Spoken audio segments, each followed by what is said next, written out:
What's up, Byron? You're the first one to speak up, so there was someone else watching, but they hadn't said anything.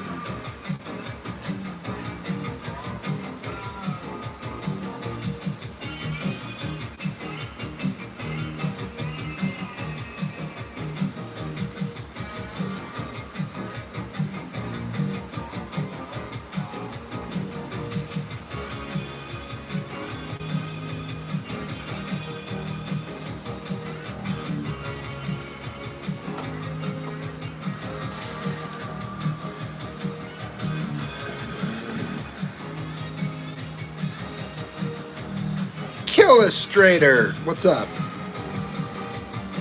Yeah, I banned that other person. That person's gone.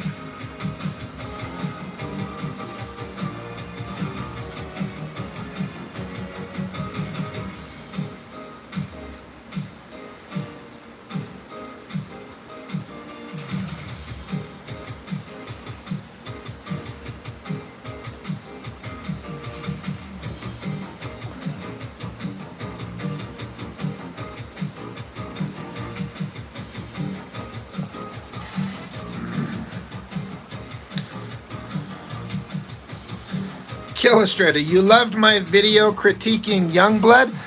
Which one? I have so many. Which is part of the fun.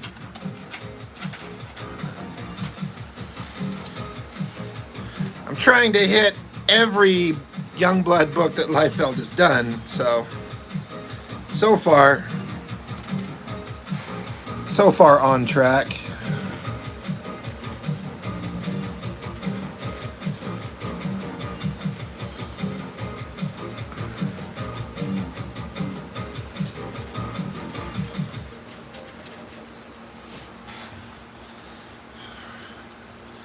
Okay, yeah, number 100. Yeah.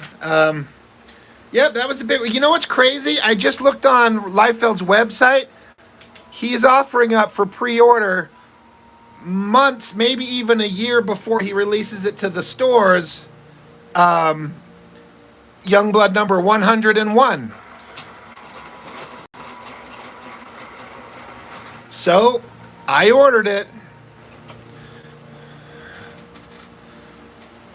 Yeah, you like how Shaft's bow changed panel by panel?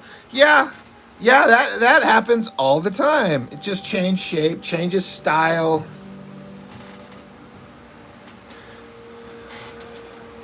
It's kind of like everything he does. It's like, oh, this just changed.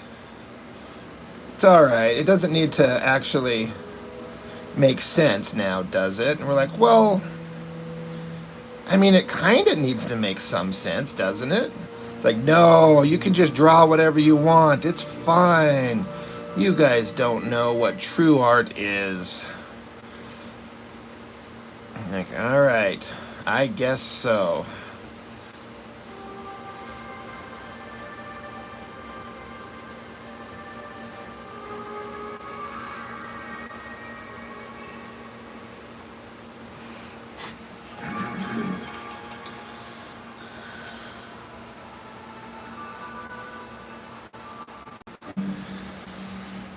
$101 bags of rotting trash. I mean, kind of. Yeah, I kind of follow. I periodically check on his Twitter, and he's always hyping something. I mean, everyone's allowed to kind of hype whatever the hell they're in love with, and I kind of support shouting out love for whatever you're into.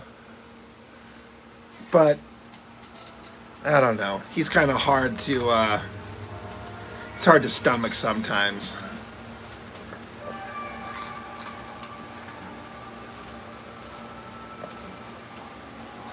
Here's my spin on things, Killustrator. Like, you talk about how it's annoying, he just heaps praise on whatever the current thing is. And I get it. And I'm over here saying that I'm kind of fine with people hyping up stuff, which is also fine.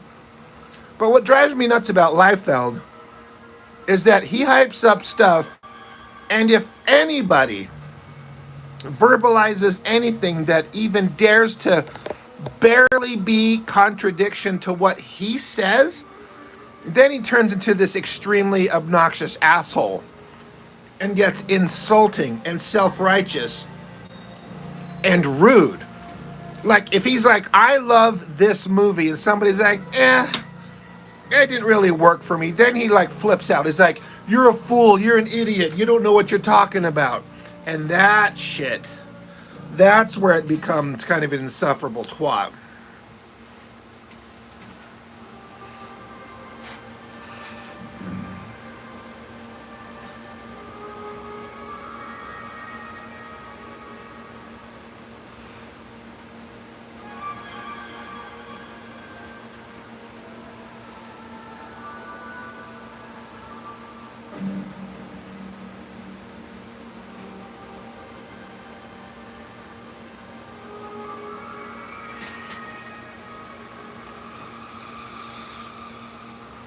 You know, I listen to, not extremely consistently, but it depends on the subject, but his YouTube channel, his Robservations, and he's kind of equally insufferable because he'll put up a subject that he wants to talk about, but then he doesn't get to that subject for like half hour, 45 minutes.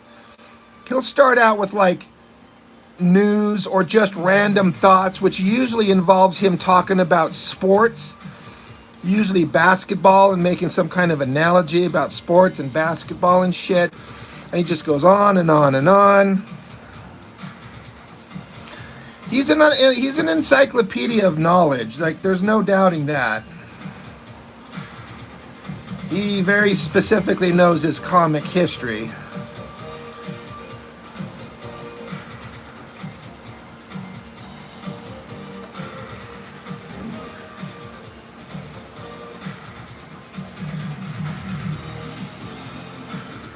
Yeah, I see that, you know, constantly hyping like every whatever current thing in the theater is. Unless it's a Marvel thing. I'm not sure what his opinion is on the upcoming Spider-Man, which I kind of completely forgot. The new Spider-Man movie starts this weekend. I was like, oh shit, I forgot that was even, not that it was coming out, but that it was this soon. So I will definitely be going to watch the new Spider-Man movie.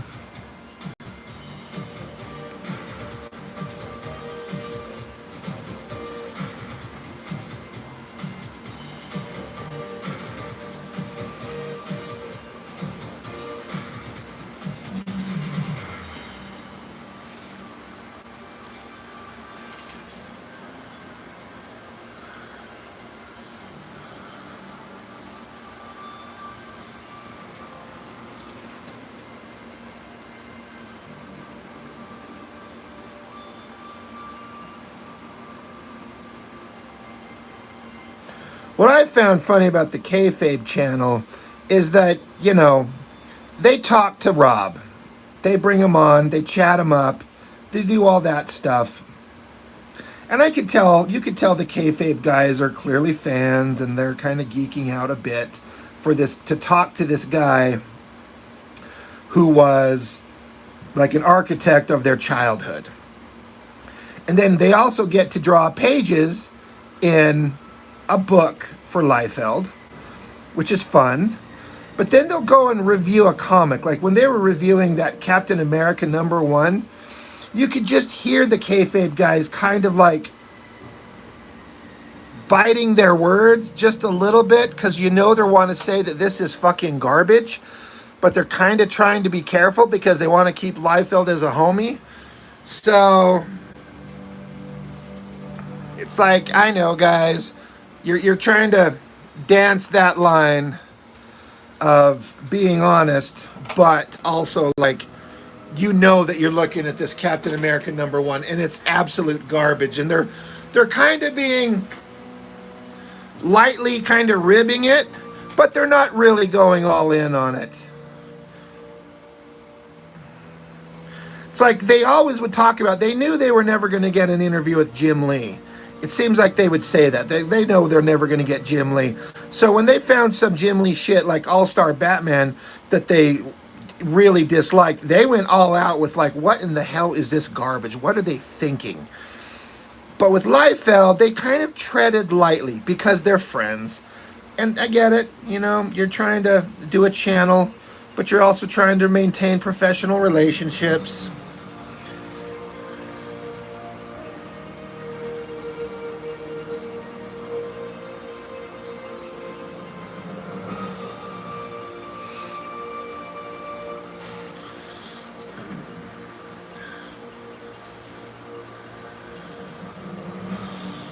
JOM, what's up?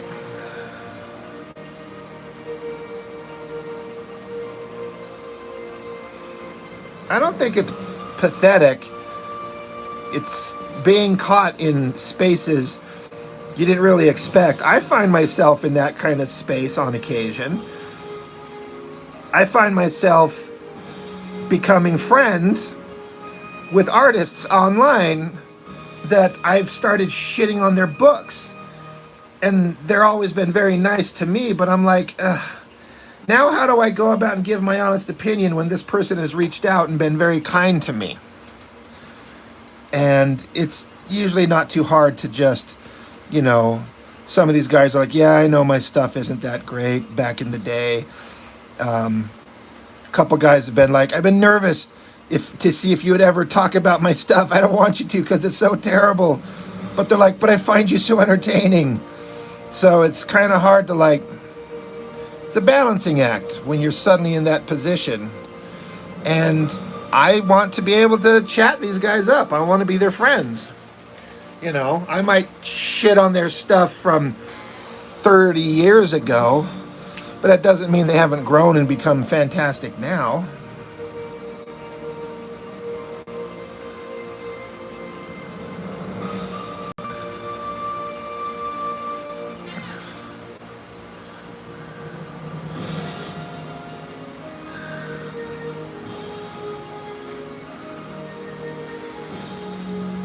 Roland, the conflict of interest, being nice to Liefeld as a critic. Maybe.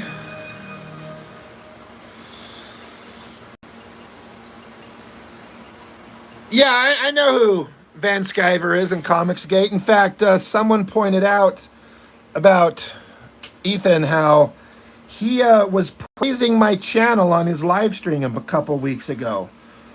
And so my friend sent me a link and the time code. And I was like, holy shit. He was verbally talking about my channel and how much he likes it. I could barely believe it. I'm like, really? He's like, yeah, I watch his channel. He's Rob Norton. He does, he's an artist, an indie artist, and he does these comic reviews. They're really funny. He's like, I don't know if he knows who I am. He probably hates my guts. So it was really kind of cool to hear,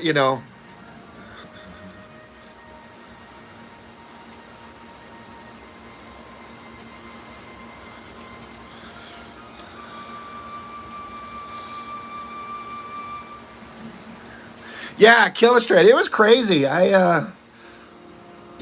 He's actually shown up on my live streams a couple times and said hi. He just kind of popped in and kind of did a quick said he's a fan. And I was like, oh shit, hey man, thank you. I appreciate it. I know he's extremely controversial, and I honestly, I'm kind of like whatever.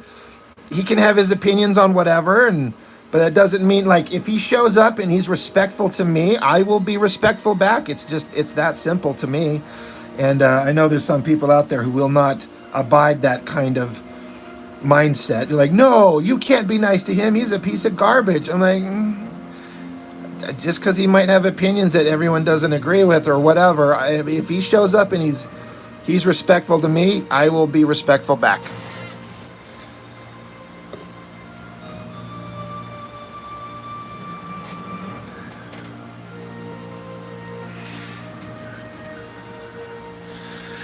I get that, Killustrator, but honestly, it's so controversial. People who are against that crowd are hardcore against that crowd. And I'm just over here trying to build my own little brand, and I honestly would like to stay neutral. Whether I agree or disagree or whatever, I can respect all sides, all things. I don't want to step into that and have anybody be like, you're part of that.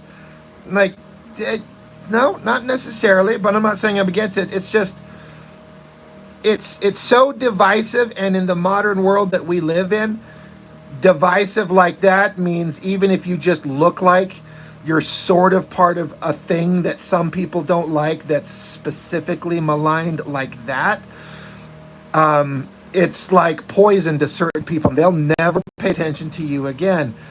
And I'm trying to stay out of it. I'm just trying to do my thing over here where we can all get together and talk. We can all get together and have fun, whatever side of anything that you're on. And I just want people to pick up my comics if they're interested. And honestly, have my channel as it is being a little bit of a side income for me. You know what I mean? So,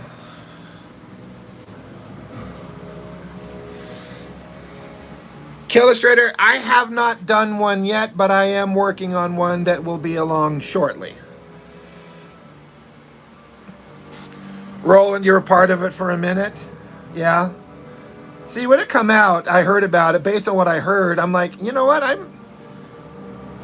Based on what I knew, I'm like, I kind of vibe with what they're talking about, But again, it becomes so divisive, and then, the worst elements of any side starts showing up, and I'm just like, all right, I can't throw my hat in. Like I said, I'm just trying to be my own little guy over here. I'll be anyone's friend. If you're cool to me, I'm cool to you. If you support me, I'll support you. Like I said, he hyped me up and was shouting me out to his live stream, and I thought that was awesome. And, how can I have anything but respect for that?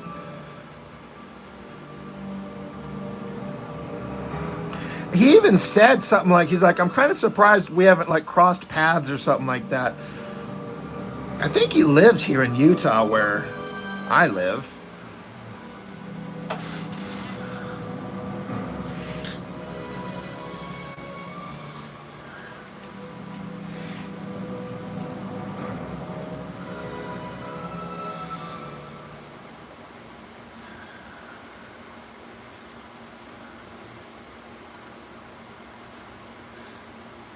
Illustrator, you like it because it combines two things I adore: comic books and talking shit online.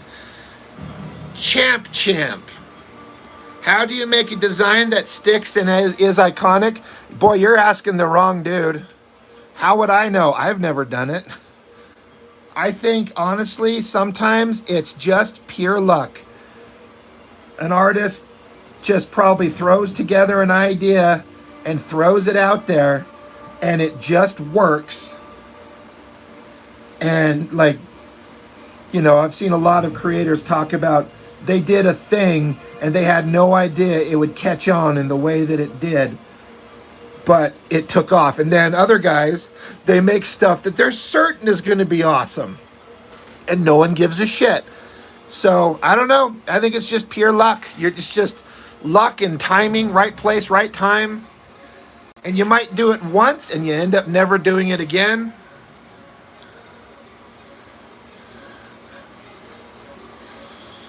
Yeah, Killustrator, he did say that. He said, I was watching this channel, Rob Norton. He had this video, Who's the Greater Creative Force? And he says, I stole it from him and put it up on Twitter, and it created a little bit of controversy. And so it was cool that he shouted it out, that he just said, he said, yeah, Rob said this, and so I just kind of stole it. So that was fun. Oh, he lives in New Jersey. I don't know why I thought that he lived in Utah for some reason.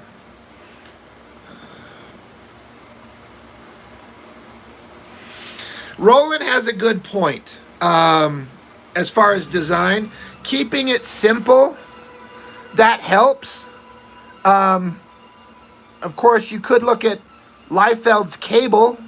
That is not simple. All the gear and shit is kind of the iconic version of that character, which is the opposite of simple. But I think Roland's point is Exactly correct. Like the more simple, like Superman, Batman, Spider Man, Iron Man, they're all kind of simple designs, but locking onto that simple design and making it work is a little tricky.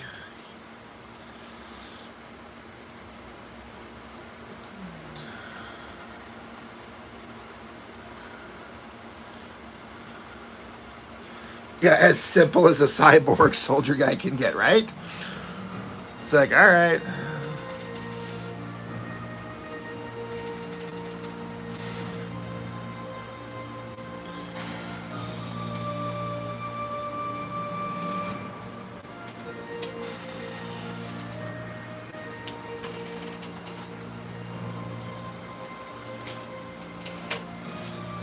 New Jersey.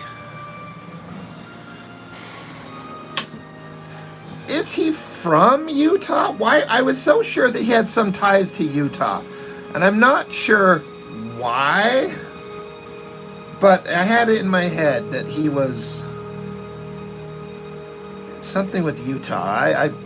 I mean, I could have just imagined a thing, so I don't know.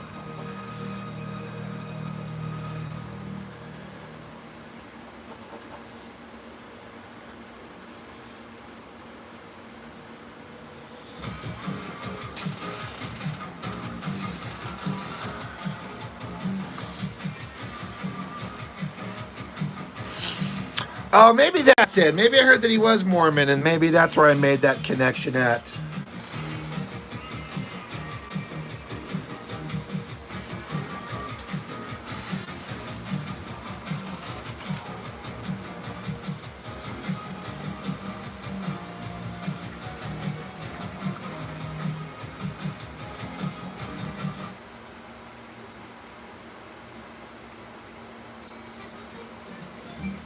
Bonjour.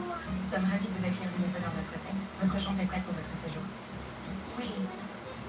Earn rewards wherever you book travel. Autographed jewelry credit card from Wells Fargo. Terms apply.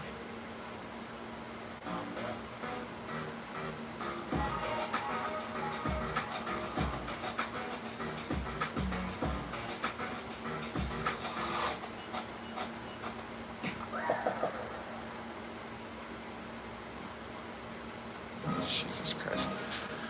Churchill's redesign put Cable in a skinny harness. Yeah, I understand them wanting to take the character and streamline him and eliminate all the tchotchkes and get him down to like just the character and not have him be.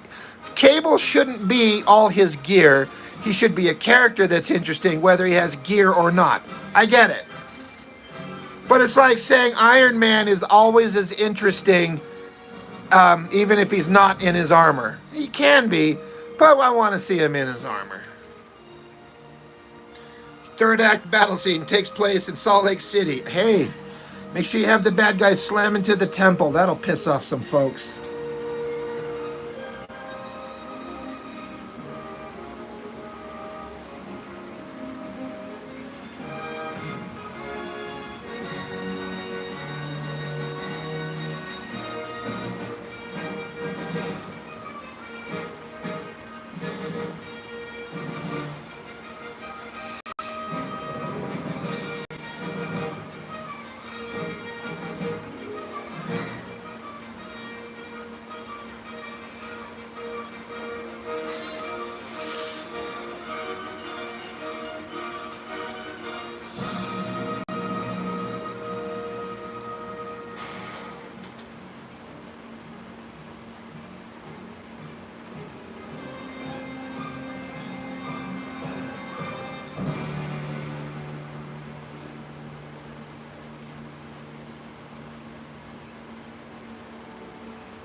The Marvel versus Capcom 2. Yeah, I mean, I don't hate it, but I certainly wouldn't list it as like, this is my version of Cable. Again, it's fine, but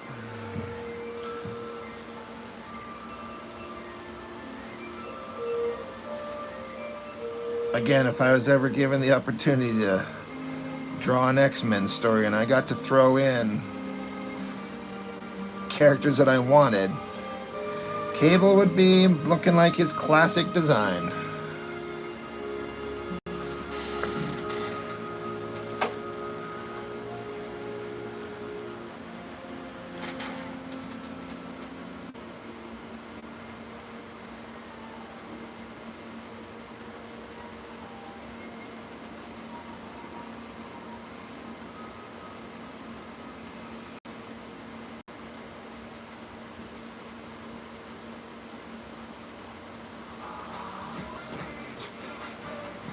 Everyone knows it's not a cookout without craft singles. Maybe the best hotel is a bathroom.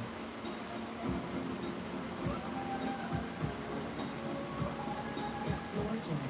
Explore the ocean seems to find.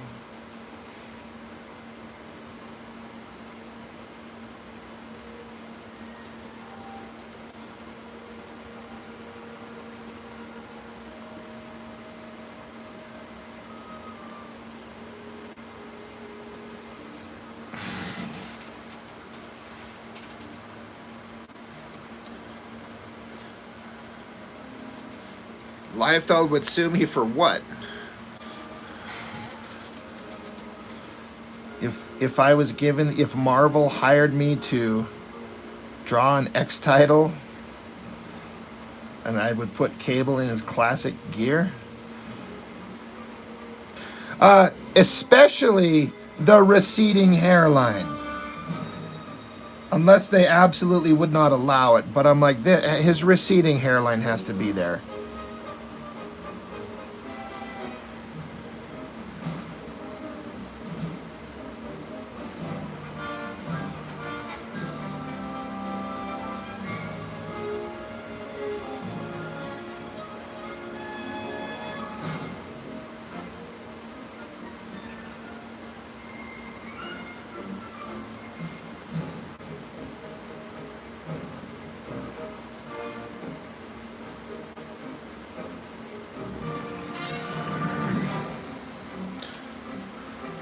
Yeah, I'm all about the receding Cable hairline. He's off model in my brain if he doesn't have it. And no one, including Liefeld, adds it anymore. It's kind of aggravating.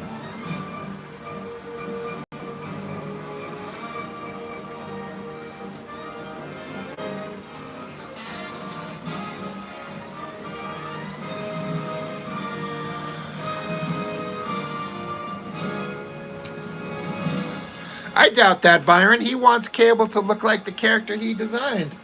If people respect his creation, he's fine with it. It's when he gets pissed off when people, like, for example, take Shatterstar and make him gay. He's like, Shatterstar was never gay.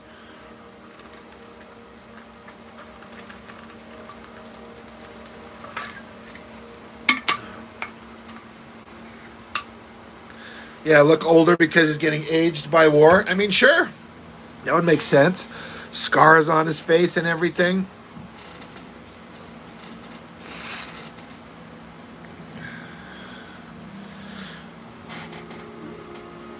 Well, Liefeld's version of him never was. He said he's like a warrior gladiator, and he was really pissed off when whatever writer introduced that element to it. Liefeld publicly was like, I never made him that way. I'm like, I was never particularly like that just kind of came out of nowhere. But I'm like, okay, all right, sure. If that's how we're writing Shatterstar now, sure.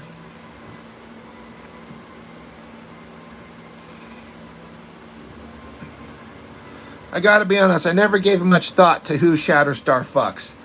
But that's because when I read him and I was interested in him, he was just a new character that was essentially a one note, like, angry warrior that gritted his teeth and stabbed people with his swords, and that's all he wanted to do. So, writers were trying to make him interesting, and I get it.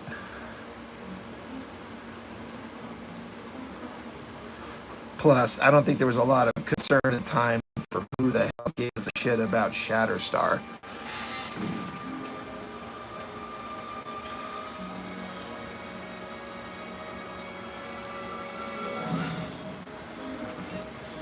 They told him to fix Cable's hair.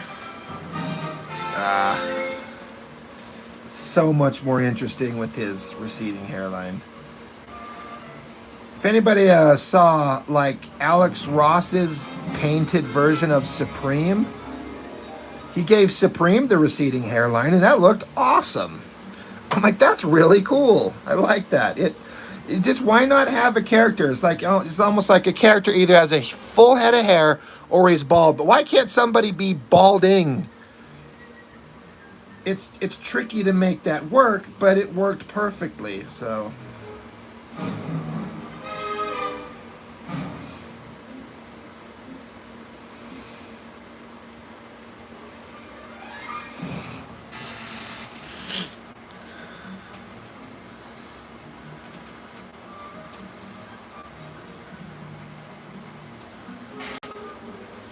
Yeah, Mojo World, my favorite vacation spot.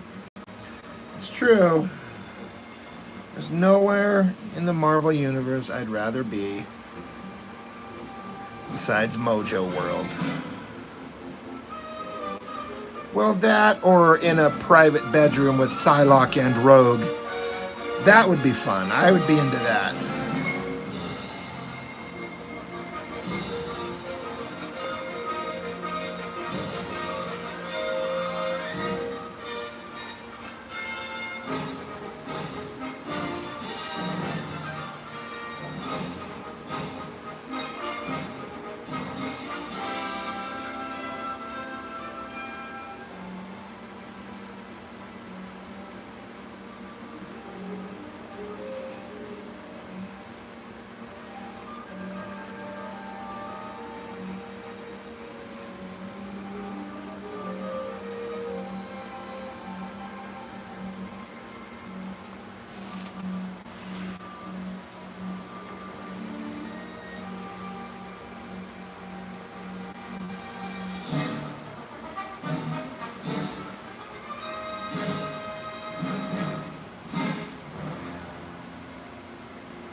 Yeah, he had an easier time to make a character when it came to Cable than Shatterstar.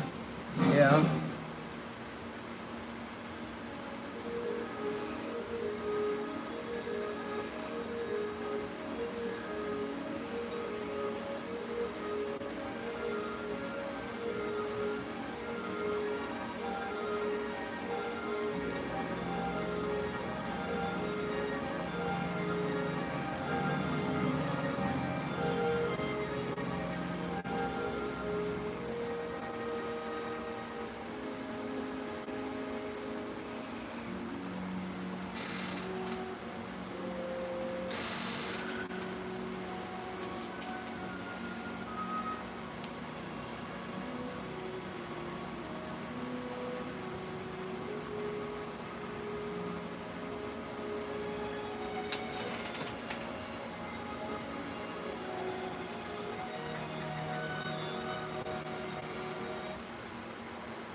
Wayfair's top 3 tips for designing your day. First, create a cozy corner with soft bed.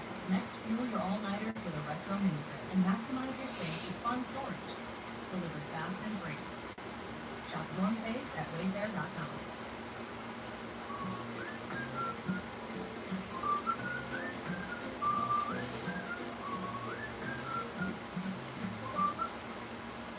I mean, I know you say they're one-note gimmicks. I don't know. I didn't feel that way about Cable when he first started. I feel like all the characters have potential. But a lot of it was just that Cable was like mysterious new guy. And, you know, that will carry you a certain distance. But yeah, it certainly won't. Like, you can't just have a mysterious guy forever. You have to actually make him a person. And I feel like there was opportunity to make Shatterstar into something interesting. And I know writers tried. They kept doing all kinds of weird, crazy things with them. I have no idea what the status of the character is even anymore in terms of Shatterstar.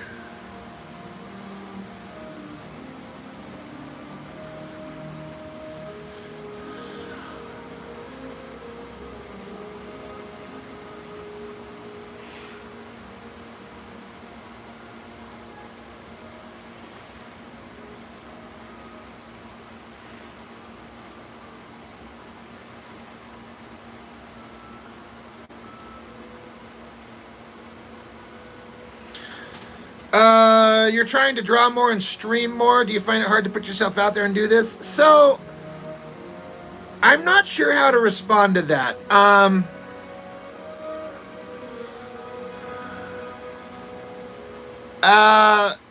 At first, I was kind of, I don't know, if you would have told me I would eventually had any kind of an audience that was listening, it might have intimidated me.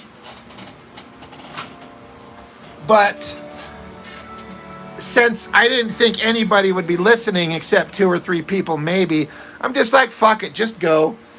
And I guess I found that I have the ability to chat and talk, and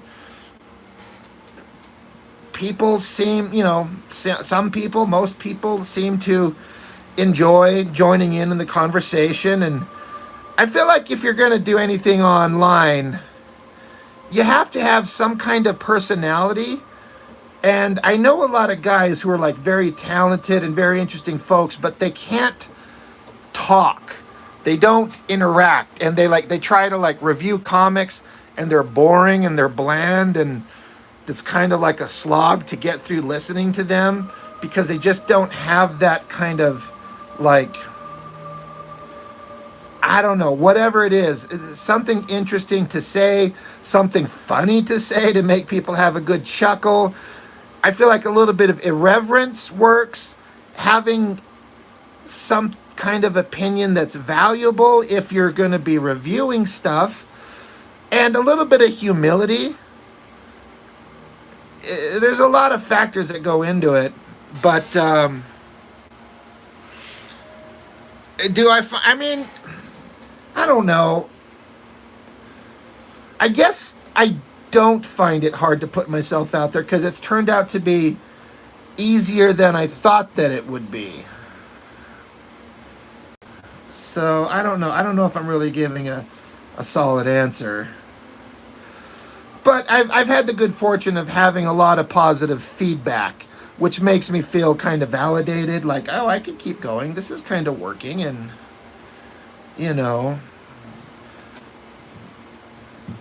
having people tell me that I've inspired them to get working on their books again or do art again. Having some professionals hit me up and chat me up and, tell me they appreciated what I've done. It kind of makes it all worthwhile to me. And then I've made a lot of really good friends. People whose presence I enjoy chatting with, like you guys right here. So, yeah, Roland, an X factor of sorts. You got to have something, like, our mutual friend, Blood Force Mitch, he's got it. He can draw. He's got really good opinions on comics and art. He's talented. He knows what he's doing. But there's some other guys who I've watched their stuff, and I'm like, some of these guys, like, they're not funny, and they're not, I mean, I get some people, like, I get critiqued a lot from people who say that I shouldn't be so negative about everything. And I'm like, well, one, you don't watch my shit if you think all I do is negativity. That's not it at all. I talk very positive about a lot of things. People just pay attention to the negative. But But if all you do is go online and say, I love this, it's so great. And I mean, the art's great. And I don't know, I just love it. It's so good. Anyway, join me next time. It's like, who fucking cares? What are you offering the audience who's watching? You know, if it's great, why is it great? Why does this scene work for you? Tell me kind of how it made you feel. That's what I do. I kind of like tap into, how did I feel about this as a kid? Is there an emotional beat to the story that makes you go, oh, that was, I love it. You know, I would love to write a story that makes people feel emotions somehow. And I'm not going to be doing that with my Dick in a Jar comic. I might make them laugh, but I would love to write something that has like an emotional core that people enjoyed. And I tried my best to do that in my He-Man fan comic.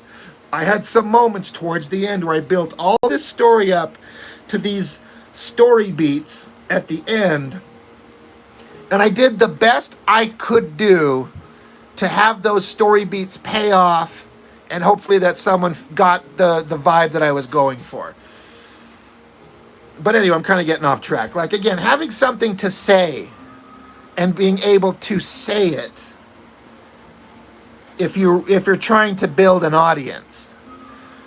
And all that aside, you could have no personality, but if you're the best artist on the planet, people might show up anyway. You know, I'm never going to be the best artist on the planet. No one's going to show up exclusively for my art, but they might show up because they got some laughs from my videos and they like my personality. And then they also like, I also kind of dig your work. Show me your comics. And it just kind of all feeds into each other.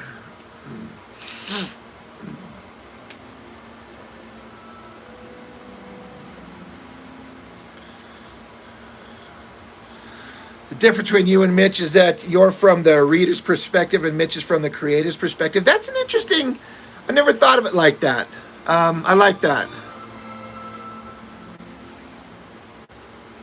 Yeah, you got my mind churning. I think that's a really solid breakdown, Roland. Thank you. I like that.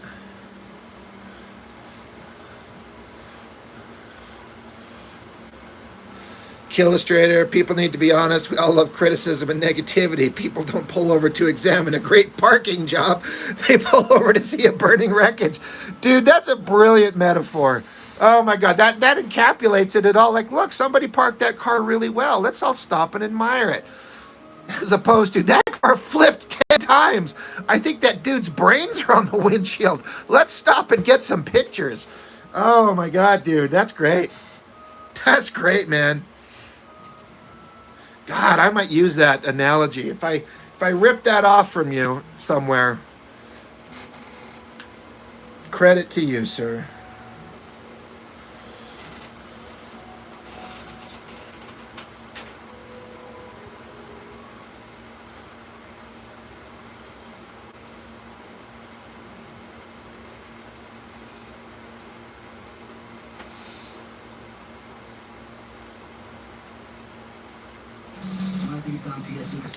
It's all yours. You're like, it's all yours, buddy.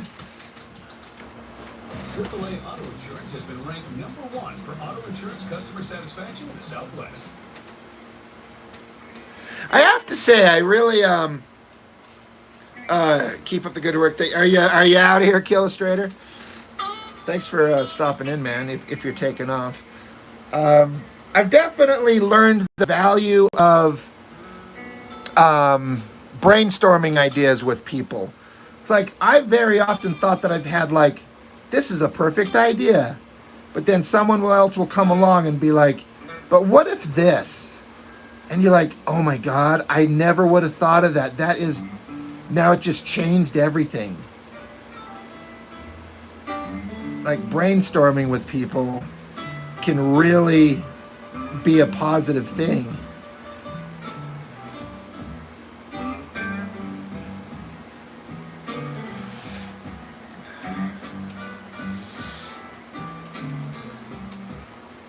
Well, if you come back, Illustrator, we look forward to seeing you then. Going to know hard times. Can you see hard times in the outer city?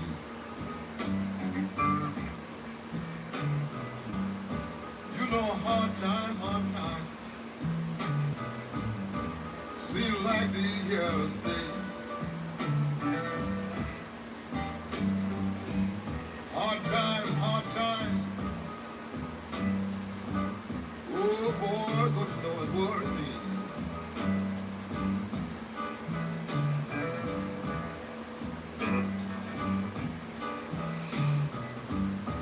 I ain't got no shoes on my feet. You know my clothes is very thin. I ain't got no shoes on my feet. You know my clothes on my head is very thin. But don't get a job pretty soon. I don't know what I'm going to do. Yeah, Roland, in the context of creating videos, reviewing Burn Hogarth isn't going to get as many clicks as reviewing Rob Liefeld. Yeah, that's true. There's a reason, like guys like me and Mitch lean on the Rob Liefeld, Jim Lee. Jim Lee gets clicks and views. McFarlane tends to, so you know. It's like, well, you lean into what works, right?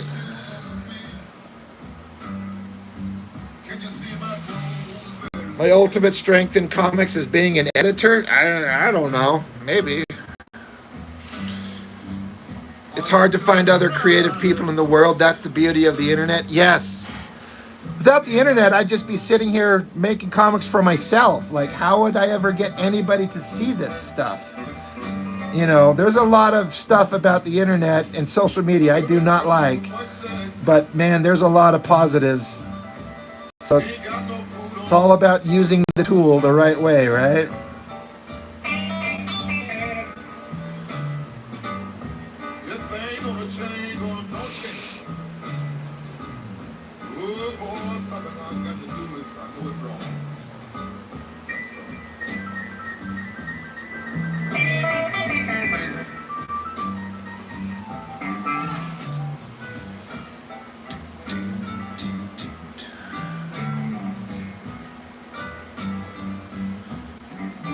Editor-in-chief is my destiny, but I want to make shit. I'm a maker, not a telling other people what to do. And that could be in there maybe, but I want to make stuff. I've got so many stories to tell, and I'm like, that clock is ticking, and I'm not getting any younger, so I better get to drawing, which is part of the reason why everyone's like, you're always drawing, Rob. You're always creating, and it's inspiring. I'm like, thank you. I appreciate that. It's because one of these days I'm going to die. It could be tomorrow for all I freaking know. And so I better get to making stuff. The Kayfabe channel kind of taught me that. They're like, get out there and make your shit, guys. Stop talking about it. Start doing. Make stuff. Like, you know what? Hell yeah. And then the fun part is you end up inspiring others to make stuff. And then we're all making stuff.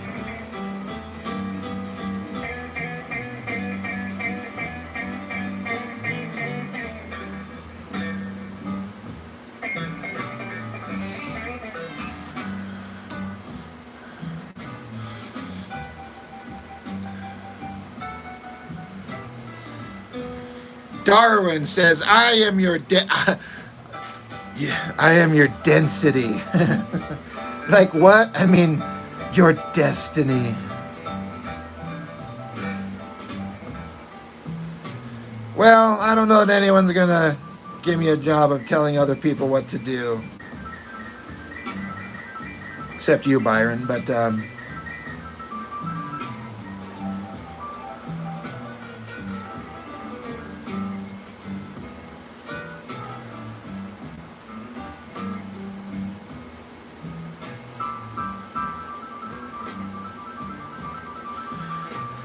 my future plans are just to sit here and make comics as long as I can. If I die at the drawing table, that won't be a life wasted. My little children crying for mercy. Oh boy, I don't know what Oh, I wasted my life on comics. My children trying for first city. But Aquaman, Oh boy, I don't know what I'm you gonna cannot do. marry a girl without gills. You're from two different worlds. Oh boy, just about to wreck my life.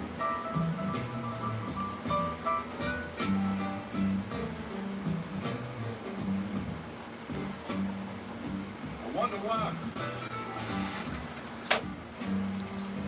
Do these things have to be this way? Surprisingly, a common dream for many. I mean, a lot of us we just want to make shit, right? I wonder I don't want to die in a hospital bed, dying of cancer, bleeding out through my asshole. this way.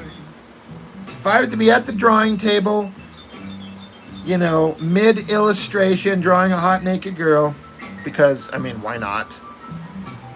And I just have a heart attack and keel over, and that's it. They can be like, he died doing what he loved. Boy, she like they here to stay.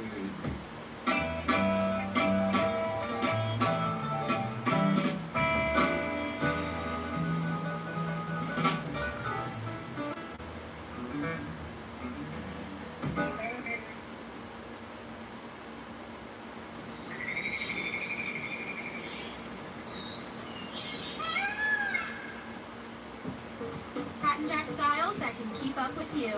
Only at Target.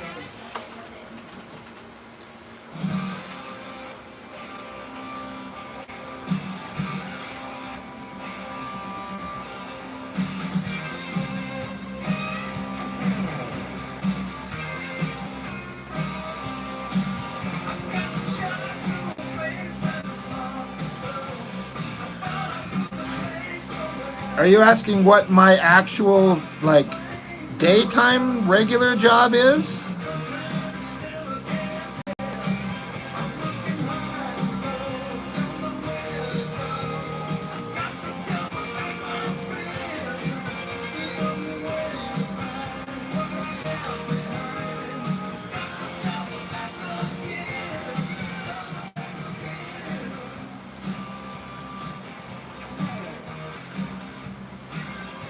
Yeah, Jim Lee would rather die at the drawing table than doing some office bullshit for DC. Yeah, I believe that. I mean, who wouldn't want to? That's in the comics world as a professional or an enthusiastic amateur, as I like to refer to myself.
Yeah, that is funny how Jim Lee talked about he doesn't want to spend a lot of time in the editorial capacity. He wanted to be in the creative capacity.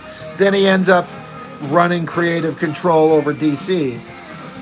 But Jim Lee will still at least draw comic books on occasion.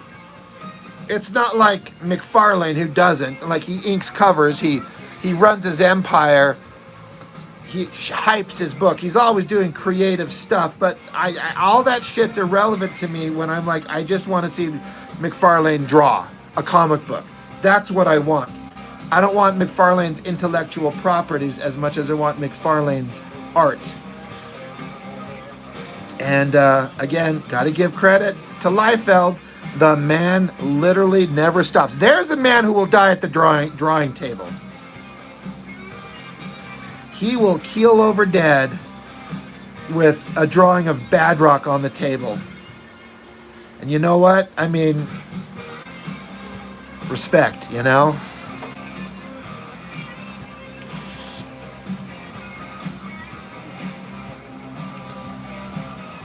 Saboteur.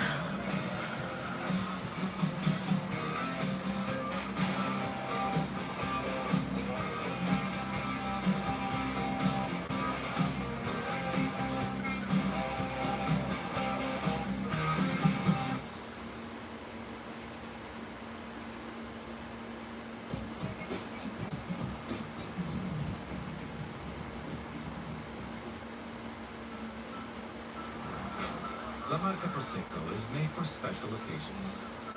You mean like this one? Or this one.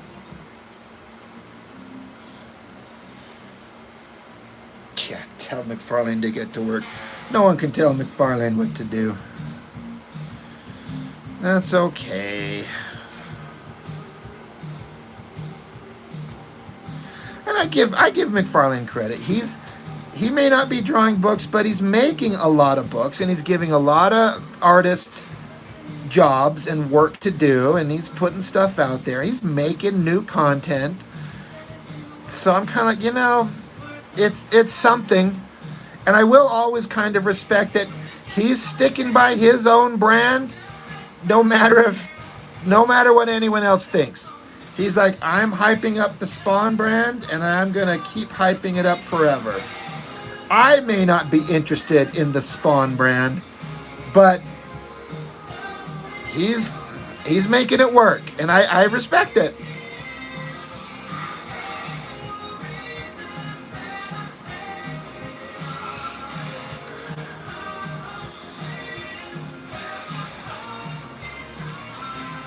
Oh, dude, Pritchard, that's hilarious. A Spawn swimsuit edition. Talk about a missed opportunity for some hardcore nude body horror.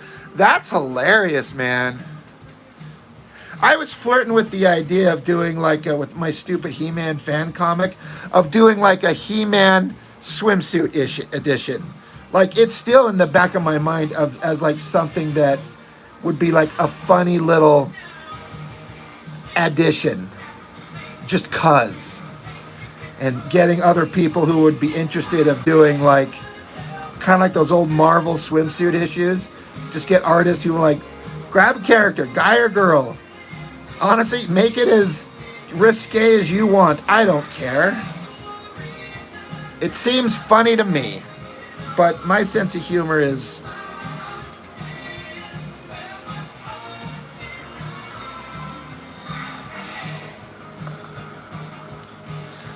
those Canadians know how to die on a hill. Just ask Blood Force Mitch.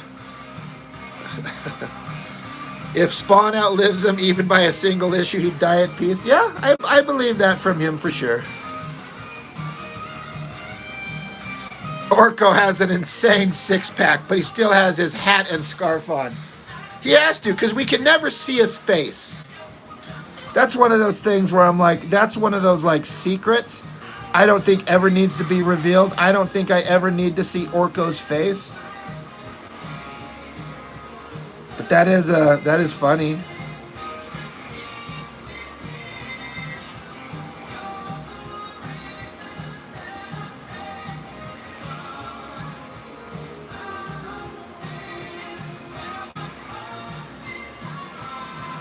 But my He-Man fan comic had lots of starring female characters. You had She-Ra, Teela, the Sorceress was in there, Evil-Lyn resurrected.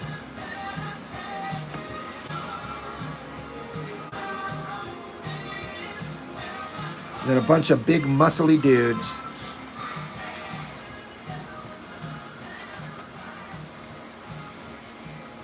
I think I saw Orko with a cat-like face. I don't think I'm into that idea. I think I saw, now that you mention it, it does sound familiar. Ezekiel? How's it going? How's it going? Haynes is raising $1 million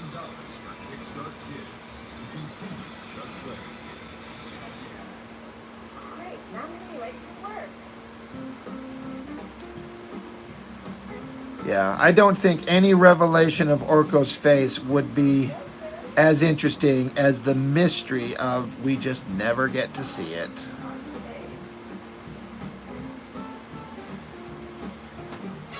Shut the fuck up, God.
Ezekiel, hello from Argentina. How do I do the shadows? What's your technique? That's a tough question. It's just more of just, honestly, just, you just got to do it. You just got to practice. There's no secret that I can tell you outside of just go draw and just try it. Look at what others do. Look at real life shadows and techniques and then draw it and try to do your own version. And you'll probably fail more than you'd like. You might be successful in a way you weren't expecting, but all I could say is you just got to go practice it.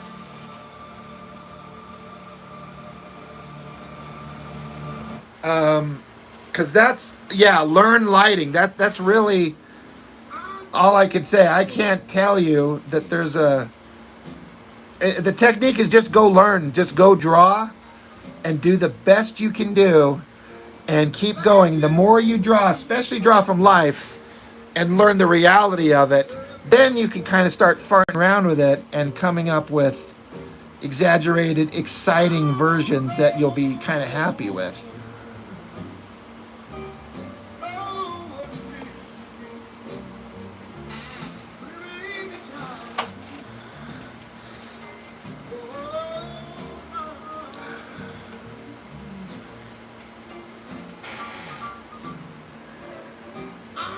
Yeah, it's not the exciting answer, but it is the true answer. It is the real answer.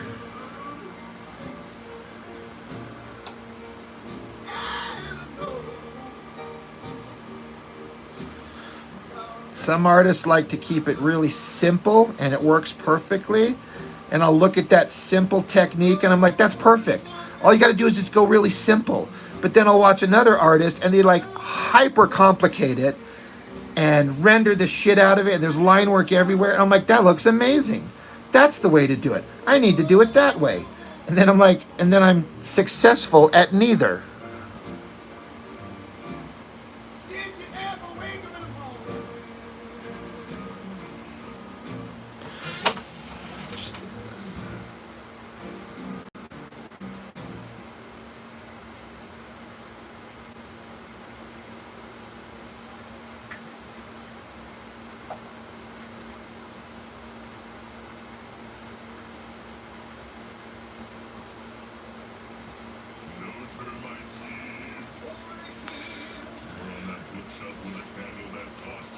Flick of the wrist. A flick of the bean.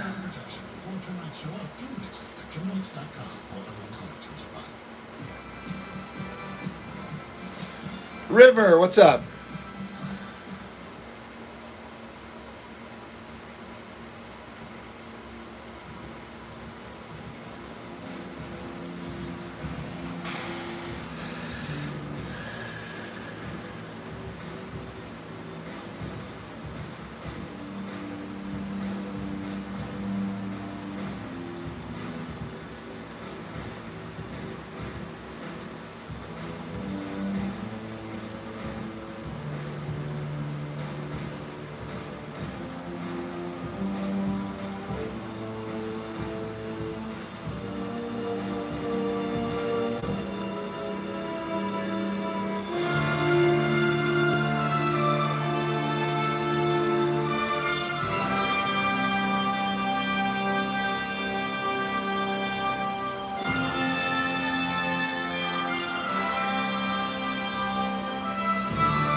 Is there a quirky name for any of us who follow the streams? I've had some people kind of talking about what's the name of the group of us who are like fans of Rob. I'm like, I call you all a bunch of clowns for even liking me in the first place. I do really appreciate anybody's interest, but not anything definitive that I've ever heard. The Norton Force Tech-based Raiders. There you go.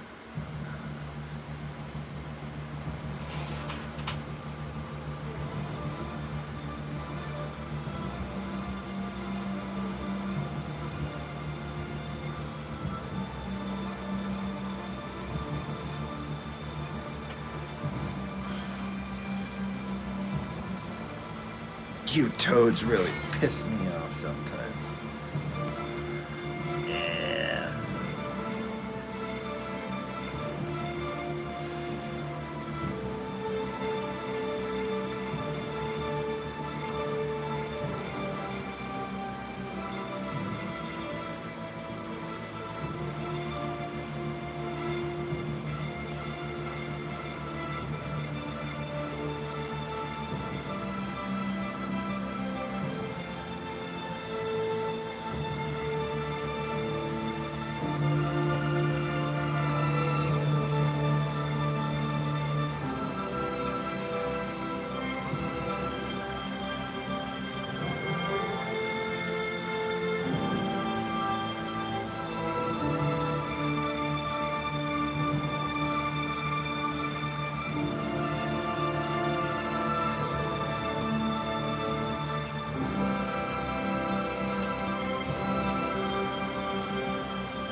Yeah, Ezekiel, the soundtrack combines with the art. I've found that oftentimes when drawing, the right kind of soundtrack can kind of like inspire and motivate you, and I've had that happen a lot. It's kind of fun. Places that make anywhere feel like somewhere.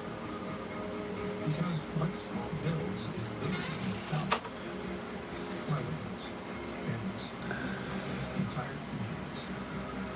It's not for everyone. Crow Magnon, what's up? It's not enough. Really, thankful for the self-made. Your cat was invited to Kingdom. Her sensitive skin. That's why science.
Thanks, Crow Magnon. I'm doing my best.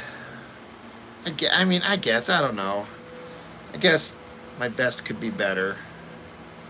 I'm trying to make it not bad, I guess. How about that?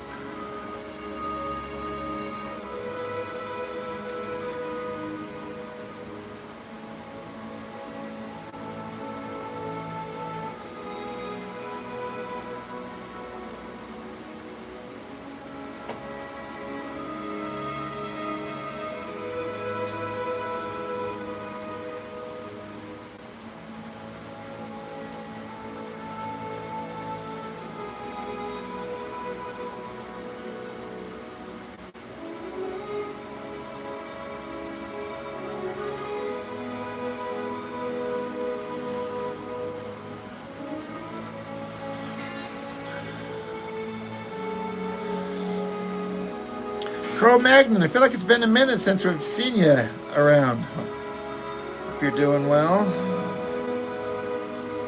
Yeah, my best at the moment. I mean, I guess. I always feel like I could do better. And sometimes I know I could do better. But sometimes you're just trying to get through a thing and... I don't know. This might sound dumb, but sometimes I feel like artists feel like every page has to be this like unbelievable work of perfect mastery, like just the best thing that they can ever possibly do, and they won't let some simplicity just kind of sneak into it. And sometimes that's my favorite stuff, is stuff that's a little bit quicker and rushed. It might not be as polished as some stuff, but sometimes stuff that's a little quicker and more not perfect sometimes is a little bit more interesting, if that makes any sense.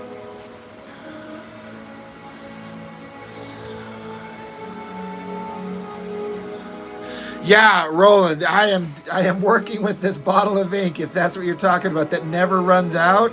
I keep digging through this thing, trying to get to the end of this, because there's just a little bit in here, but it just keeps going, so... And I don't want to throw it away when there's some perfectly usable ink. Like, there's not enough in there. Like, I have some dip pen stuff I want to do, but I don't want to crack my new bottle until I'm ready to really dig into it. So I'm just like, well, I'll just keep fiddling around with this damn thing until it finally empties. But this damn thing, there's just the tiniest little bit in there you can't really see.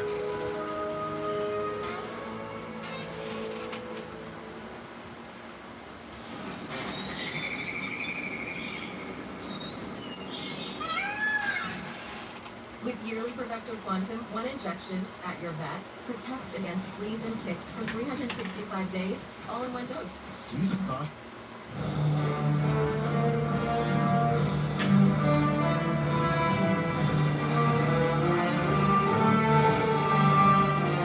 Yeah, Stephen Platt, uncompromising. Yeah, and you know, in a way it did pay off for him. That's what people showed up for.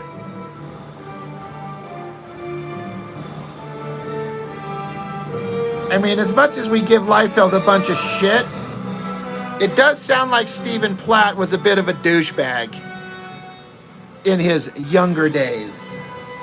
The way that the stories about him, the way that he was, and his opinions on things and art, and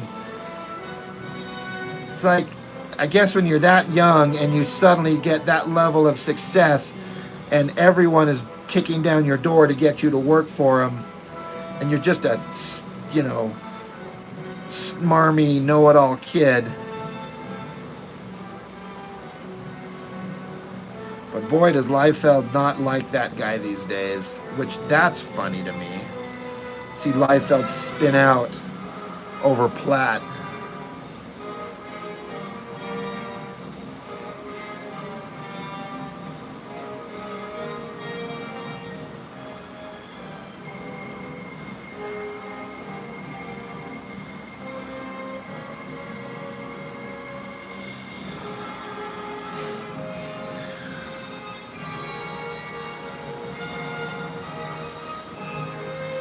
Described himself as being like Mobius. I haven't heard that, but I believe it. That sounds like something he would say.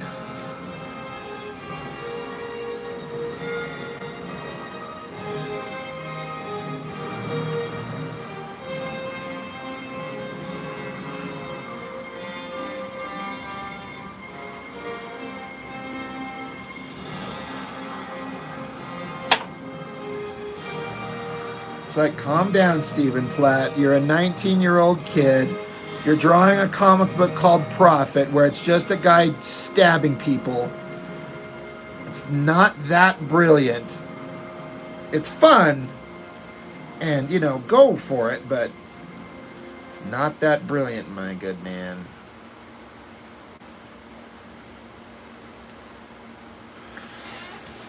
Have I ever considered making a top 90s comic essentials? I don't know. Maybe.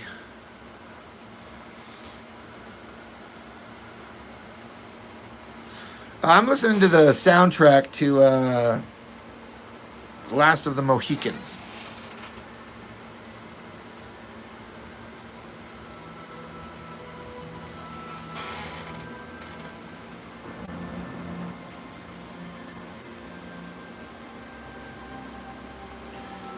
I actually watched that the other day. I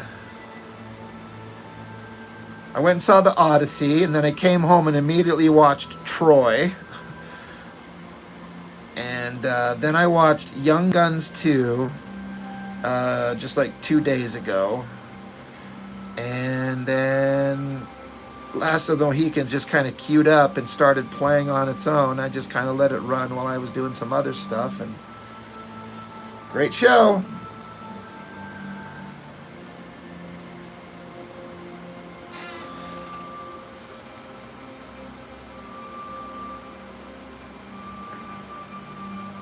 Yeah, the one with Brad Pitt. Troy's? That's a good movie. I like it. Byron, what's up, my dude? The amazing literary upheaval that is Prophet. That's a funny way of putting it. I like that. That is it. That is what we're talking about. Well, I mean, not extensively, just more of a casual passing of Mr. Stephen Platt and thinking he's a bigger artistic genius than he actually was. It's like, you got something, my dude. You got this 90s flair that people are into. Yes. But it kind of rises and falls right there, my dude. There's not much more to it. You're going to have to earn that continuing interest from people in the future. I don't know if I'd say that he did, considering he got out of comics and went to do whatever the hell.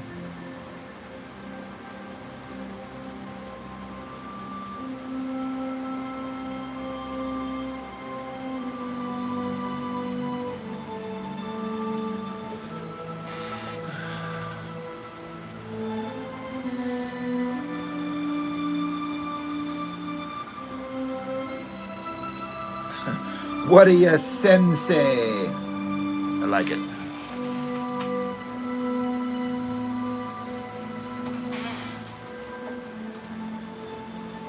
See, now that phrase is going to show up in one of Byron's scripts.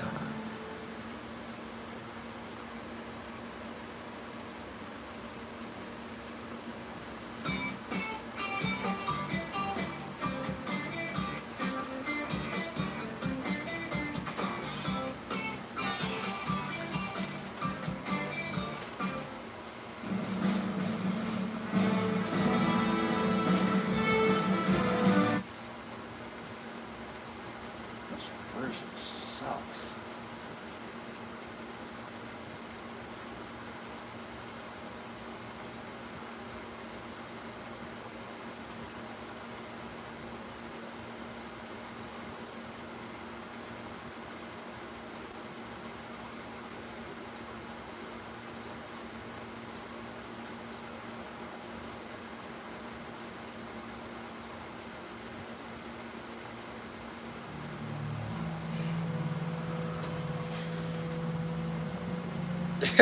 Byron just wrote it down in his script reference.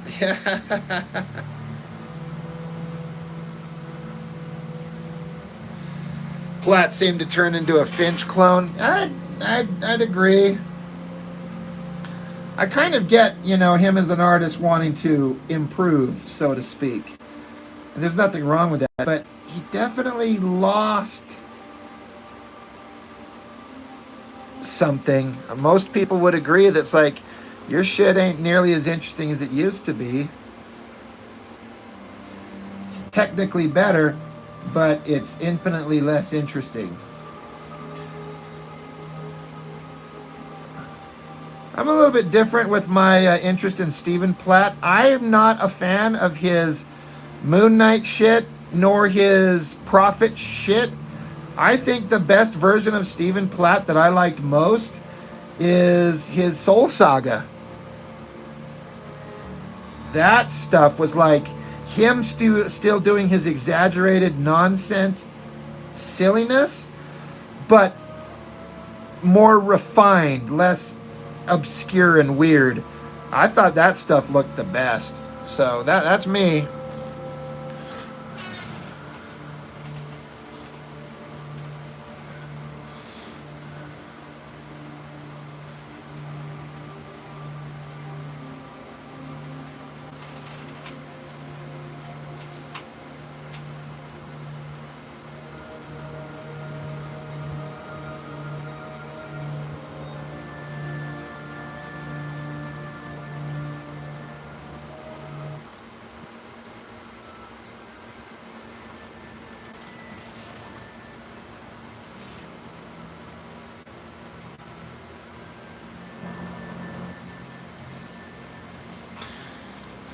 Sad that a lot of flash of the pan artists of the 90s end up working for Hollywood. I mean, I kind of get it though.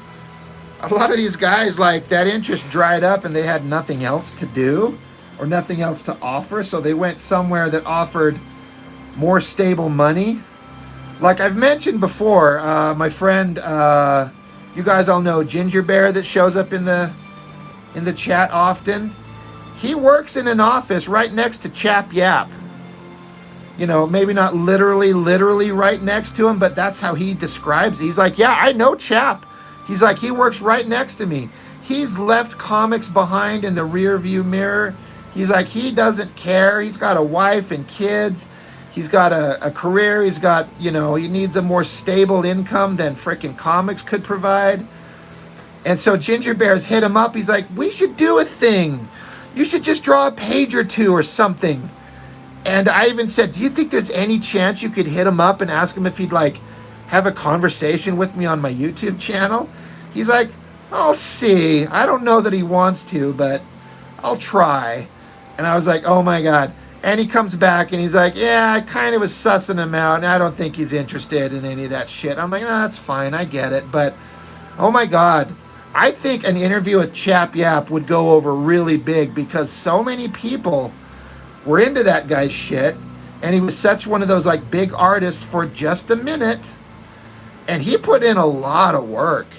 That guy drew a lot of books, and I feel like he really improved over time, but he left it all behind and went to go do corporate job stuff that was much more financially stable and paid better.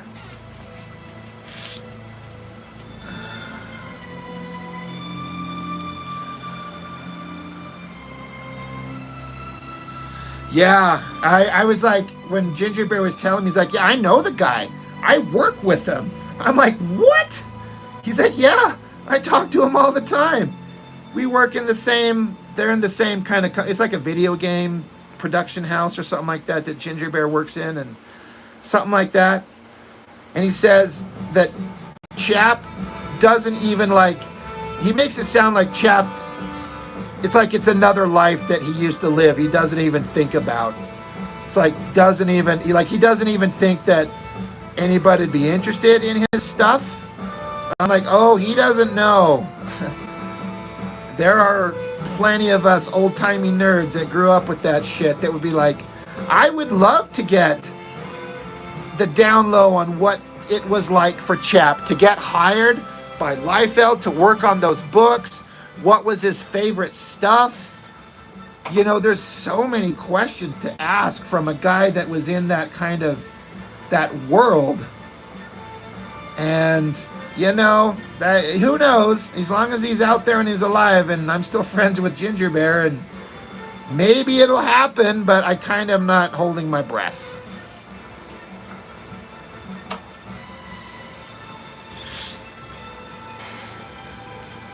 But also, Ginger Bear was like, he still speaks rather fondly of Liefeld.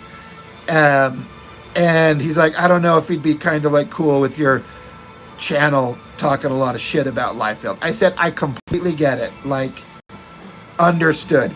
I cannot hold that against anybody who would be like, yeah, I don't want to talk to you because you're shitting on a guy I consider a friend. I'm like, that's fair. I've dug that hole, and if it bites me in the ass in that respect, I cannot blame anyone but myself. But I gotta be honest, I gotta be true. I can't be a kiss-ass liar and be like, oh no, he's great. I actually really like him. I take back everything I said. No, I don't. Adam, what's up, dude?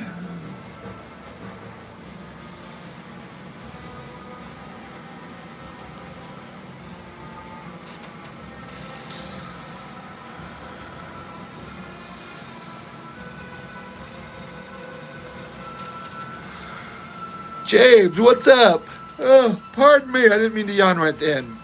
Evening, Broseph Campbell.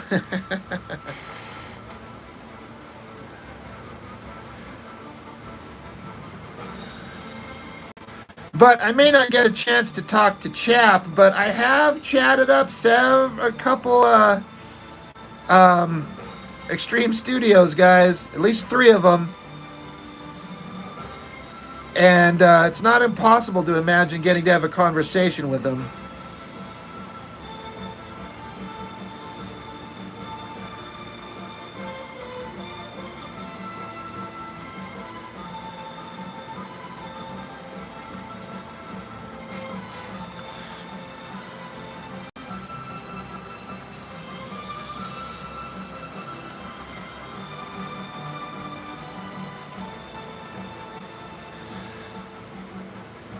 James, your Kickstarter met its goal tonight. Hey, that's awesome. What is your crowdfunder? What is it?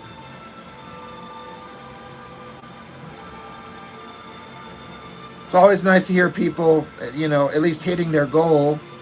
It's nicer to hear them say, like, I blew past my goal by thousands of dollars. I'm like, hell yeah, that's what we want to hear. But to at least hit that first milestone of the bare minimum that you need.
James, what is your crowdfunder about? What's the title of it?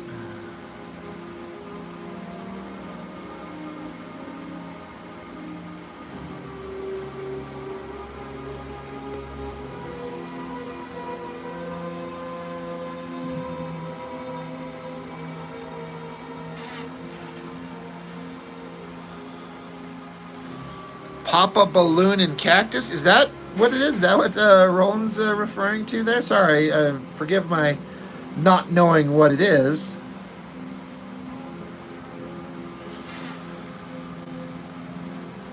Papa Balloon and Cactus. Yep. Yeah, never heard of that. That's definitely a unique title.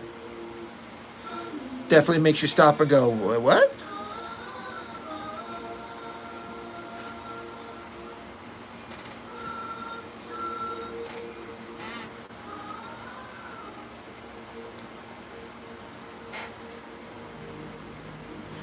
But yeah, congratulations if you hit that goal, like you were saying. That's fantastic.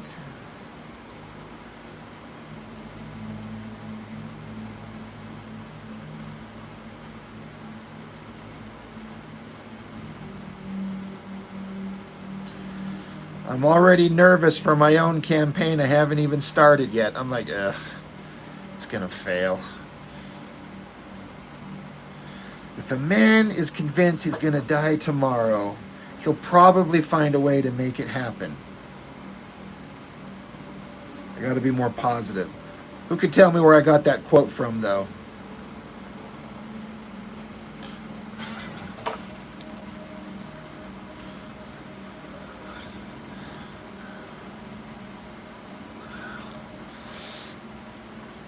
You had a stroke in 2019. You had to relearn to use your hand. Hey, man, you know, that's awesome. Yeah. Congratulations on fighting that battle back.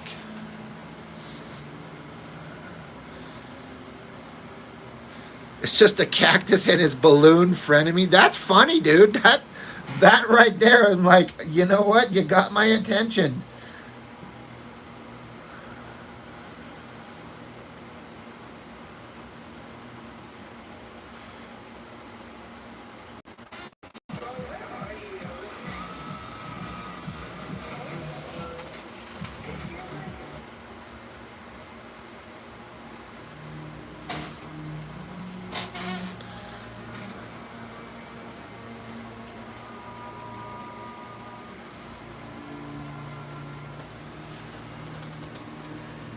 I've always wondered what it would be like if I had to learn to draw with my left hand. How frustrating that would probably be. Props to anybody who ends up being able to pull that off.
Frazetta learned to draw with his left hand? I didn't know that.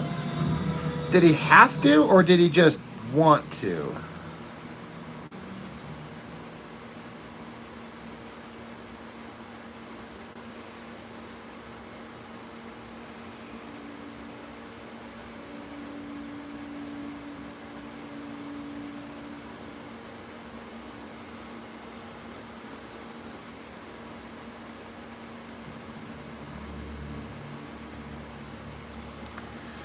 Oh, he had to. Okay. Oh, he had a stroke late in life. Okay.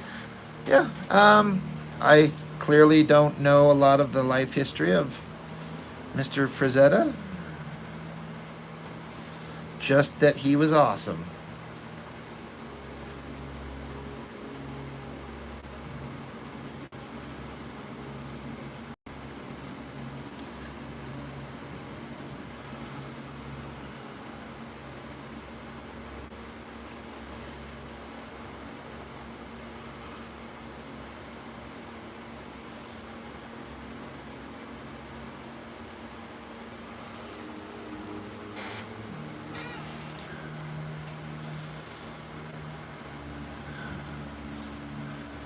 Amen, right?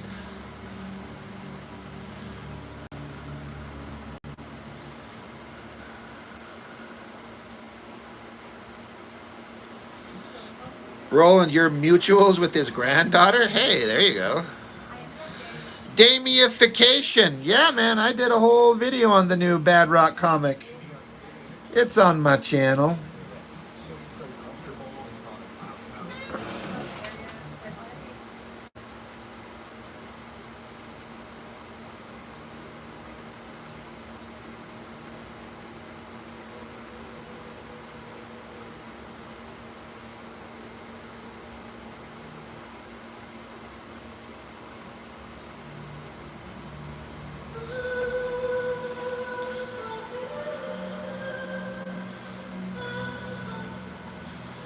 I've heard about the museum of his work. That'd be awesome.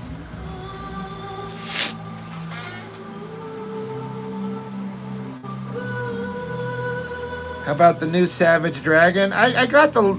I mean, I have a recent one. I don't remember what the number is. Just that there was a funny, like, picture in the back, the last page, where Dragon's wife was, like, having a four-way with a bunch of monsters.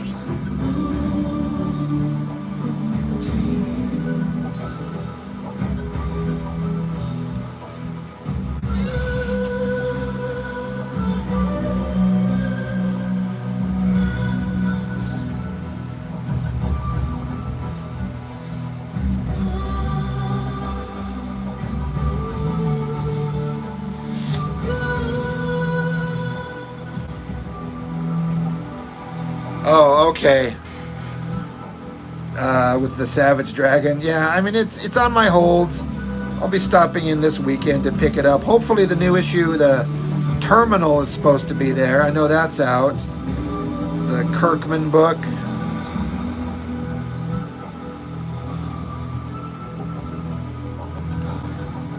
See if that's going to be interesting.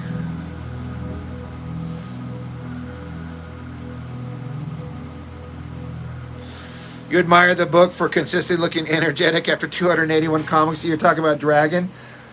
I respect Larson's commitment to it. I cannot deny that it is not a fraction as interesting to me as it used to be. But I keep collecting it. I haven't, like, Dragon used to give me like, oh my gosh, this is the greatest book. It's so exciting. I can't wait to see where it goes next.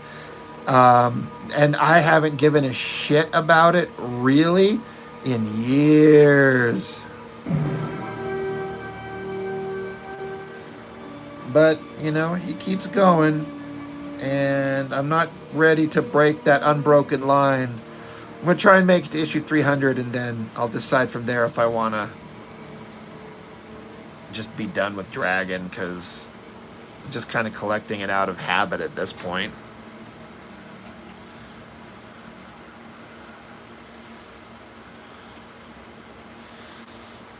See how I use Creative Cloud Pro to take my design projects to the next level. Yeah, James, you were out long before Malcolm took over. I mean, that's one thing about Dragon for me, is like, no matter what issue, there's always something interesting in every book. You know, that's one thing I can say. I pick it up, and I'll usually sit in the parking lot of the comic store when I bought them and flip through them real quick just to kind of see. And Dragon consistently has interesting stuff to look at. Visuals, something shocking, crazy double-page spread, humor. Like, he throws it in there. Yeah, Roland, there was an issue of Dragon that had the cover. I don't know. I mean, I assume we're talking about the same thing where the cover had to be censored like almost 100 different ways because it was Malcolm Dragon in a three-way with a couple of chicks. And I thought that shit was funny. Some people get kind of pissy over Eric Larson making porn comics, and I'm like, no, I disagree. He's not making porn comics. He's making comics that have graphic sex in them, but to me, that doesn't make porn comics. Porn comics are nothing but sex just for the opportunity to show tits and body parts doing things to each other, and that is not what Eric Larson is doing. He just figured, he's like, you know what? Why not? Why not just throw in some extremely graphic sex stuff whenever the idea kind of, you know, tickles his fancy? And I actually kind of appreciate it. I think it's actually hilarious. But that cover was extremely graphic. And I find it hilarious. You think Larson's drawing it out of habit? I mean, he just wants to draw comics, and he's got a title that he's doing. He gets to do whatever he wants. I mean, like, what else should he do with himself, I guess, you know? He wants to die at the drawing table. We were having that conversation earlier, how I would feel very content if I die, hopefully 30 or 40 years from now. If I die at the drawing table, I will be fine with that, and that's what Larson wants to do. He wants to die drawing comics. So I respect it.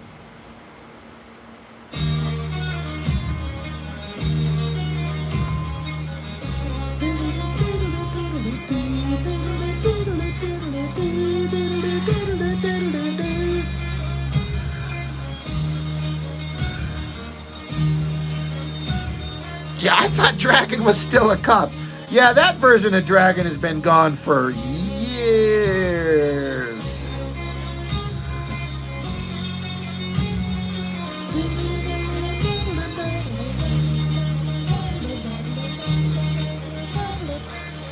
Yeah, Corbin, everyone is naked and is celebrated. Yeah, that's true.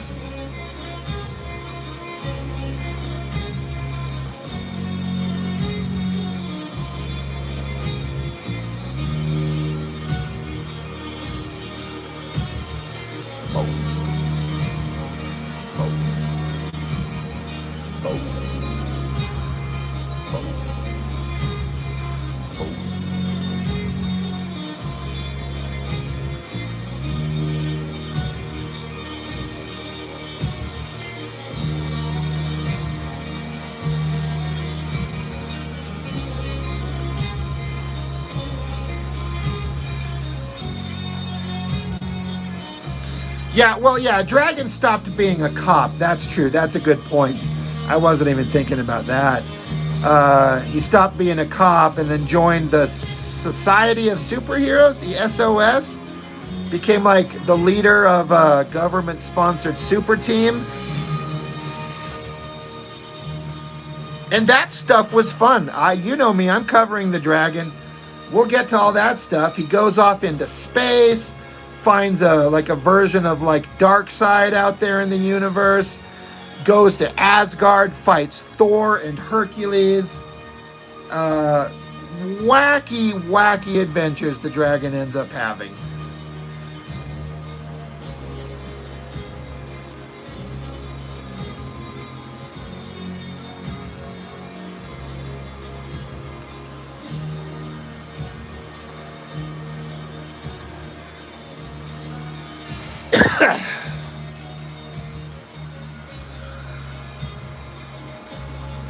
I'm listening to the soundtrack to Last of the Mohicans.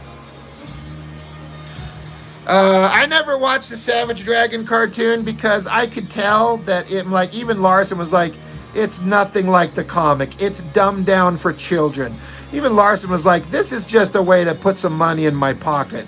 He's like, I don't give a shit about the cartoon. Because his focus is the comic. And I'm like, okay, I respect that, but I'm like, why dilute your brand by putting a shit cartoon out there. McFarlane talked about that. He's like, if I hand my brand off to someone who doesn't understand it and they fuck it up, then it doesn't work and they hand it back to me, but now my brand is broken.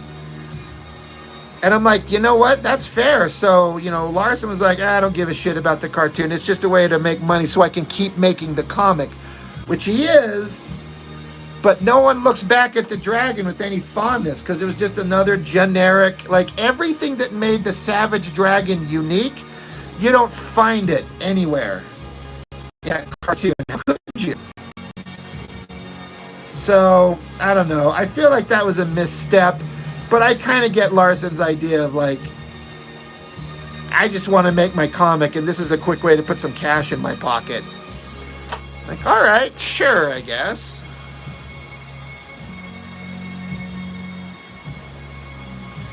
Yeah, exactly. McFarlane's a businessman and Larson's a creator. That's exactly right. That's exactly right. All he wants to do is make his comic book.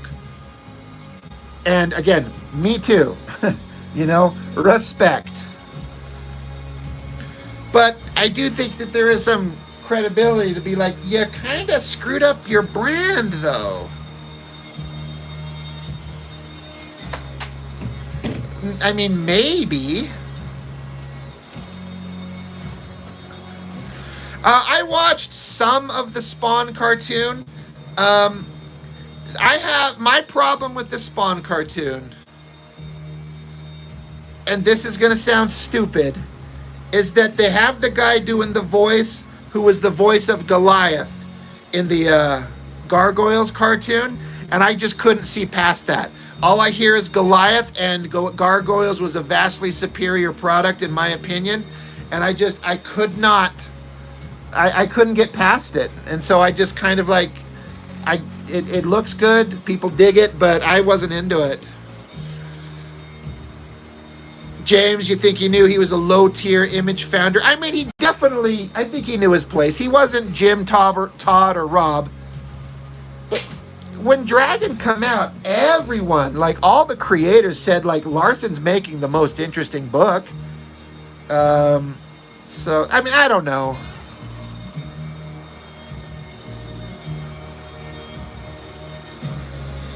Yeah, Sheldon, that makes sense. Todd said Eric complains that his comic sales are so low. Yeah, I mean, I'm sure that at this point the cartoon doesn't matter, but Larson's not... He's not making anything anyone wants to see. And I don't know what the solution is.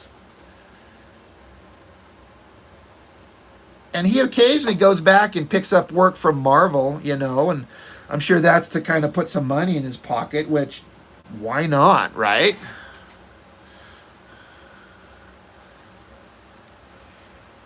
Yeah, that's what tanked it for me. I wasn't interested in Spawn anyway. That's the thing. I don't give a shit about Spawn. And so I wasn't really that interested anyway.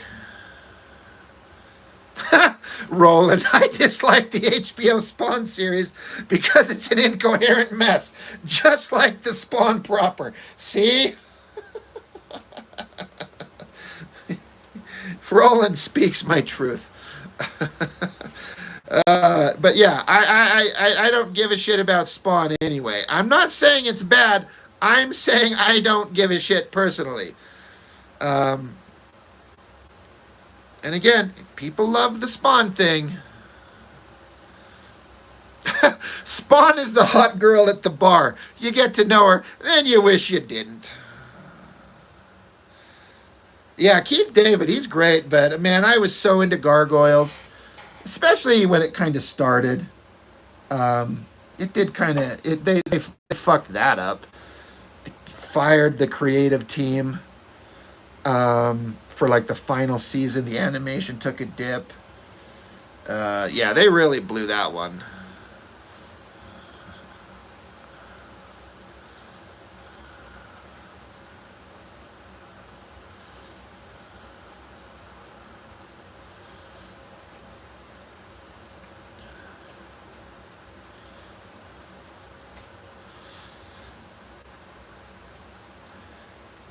I gotta be honest. Like as far as Spawn is concerned, I think that there's a potential interesting nugget there, and I would like to see it realized. But I think it's one of those things where you need to hand it over to a director who, which will never happen because McFarlane's a control freak, which he should be. But like for example, the best version of Batman, in my opinion, is the Christopher Nolan movies. I think that they nailed the characters. Like everything I felt like was just balanced just perfect. And Christopher Nolan, I don't think gave a shit about Batman, but he approached the material and is like, okay, I think I know what I want to do, and I know the best way to make this work. So I kind of think that that is what Spawn needs. I think that there's a concept there that can work, but McFarlane will never let that level of control go. Fine Weather, you like the Spawn movie? So you're the one. Oh God, is the Spawn movie terrible? It's like it's hard to watch even like in like a it's so bad it's good kind of context. I'm like, oh, this is just awful. Everything just like nothing works. I think the best part was Leguizamo. I think John Leguizamo as a Violator actually did pretty good. He was appropriately creepy and gross.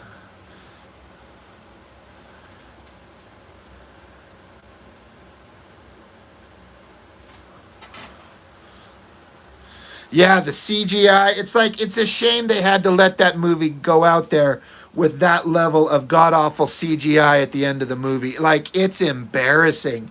Especially when you go back and you look at some CGI that was done in that era and how good it still stands up to this day. But then that stuff, you're like, what in the hell? Yeah. It is just like, you guys, yeah. All right, well, I think that jelly roller's dead. I did not know that Christopher Nolan has a brother who went to jail in Costa Rica for being a hitman. That is news to me. All right, this pen dead.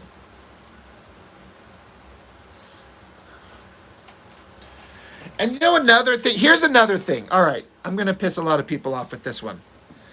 If I have this correct, the voice of Malebolgia at the end, voiced by Frank Welker, right? He did the same fucking evil voice that he does for like every monstrous bad guy. Am I right? Am I remembering this correctly? Because I have this problem with Frank Welker anyway. He's got this like evil voice that he does. It's the same voice as the villain for Inspector Gadget. It's the same voice that he did for like this demon monster.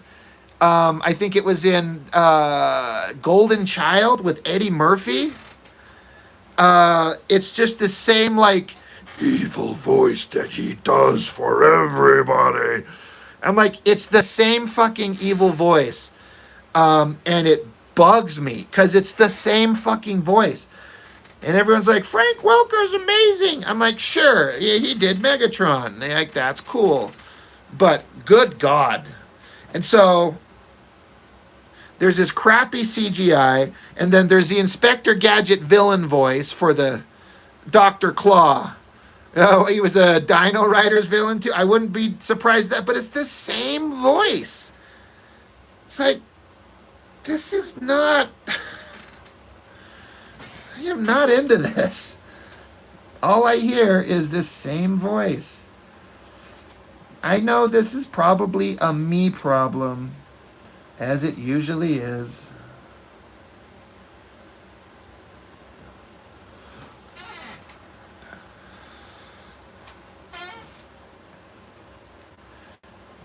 But yeah, that's just one. It's like the smallest problem with the Spawn movie.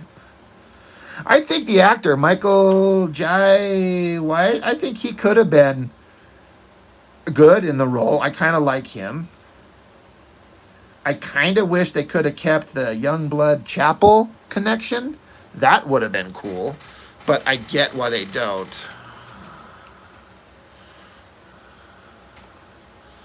I feel like I'm taking crazy pills. Right? Yeah. I'm like, why are we all sucking on the teat of Frank Welker when he does this one voice? He's done absolutely great stuff. Yes, sure. But I mean, like, okay, it's not that brilliant.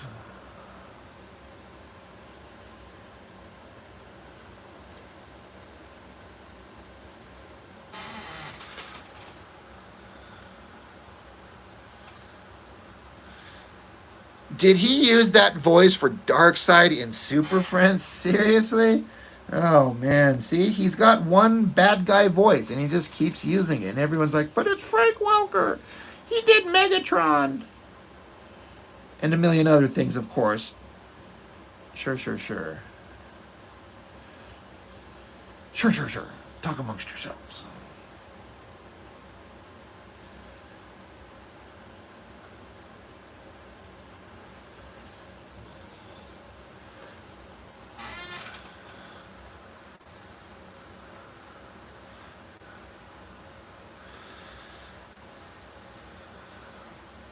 James, not to derail comic talk. Hey, we're talking comics. That face in panel 2. Are you talking about the screamy face or the angry face? I was actually kind of excited when I penciled in screamy face, and I was kind of like, I was like, all right, that kind of come out the way I wanted it to be. Kind of feel like I inked it the way I wanted it to. But I kind of liked both their faces. That's why I put so much more time into that panel. That's kind of like the anchor image of the page.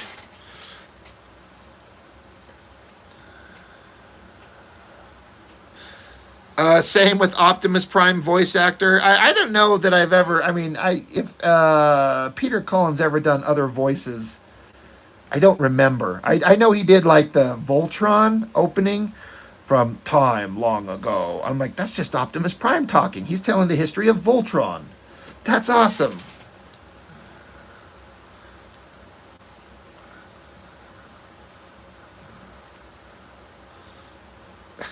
Angry Face feels like a Roland's Band album. Yeah, doing the voices of the Scooby-Doo guys. Again, he's done lots of stuff. Like, not trying to take that away from him for sure. But I've had enough of that evil voice.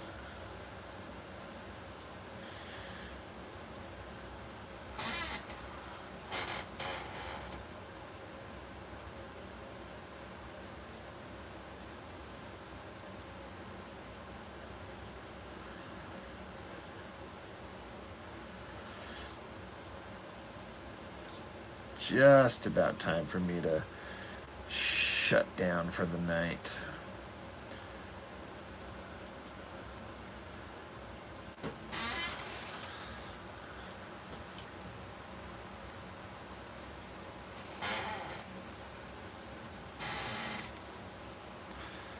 So I've got to finish panel 4 here, and then I got some figures to draw in the background of panel 1 there. Oh, Roland, right. The Cave of Wonders. You did say that. You're right. Aladdin. I didn't make that connection. I'm like, I know Cave of Wonders from something. But yeah, that's another one. Thank you. The Cave of Wonders from Aladdin. Find the diamond in the rough. Who disturbs my slumber? I'm like, oh, it's the same fucking voice, right? Like, I'm not wrong, right, guys? It's the same voice. They just plop it into anywhere. Yeah.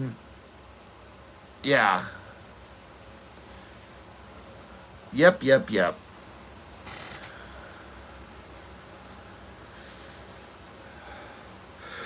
Does Aladdin work if Robin Williams was not in it? like, I bet it would have done okay.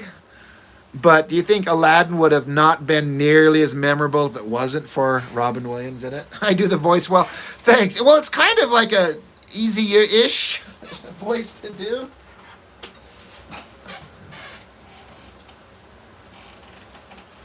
Find the shard.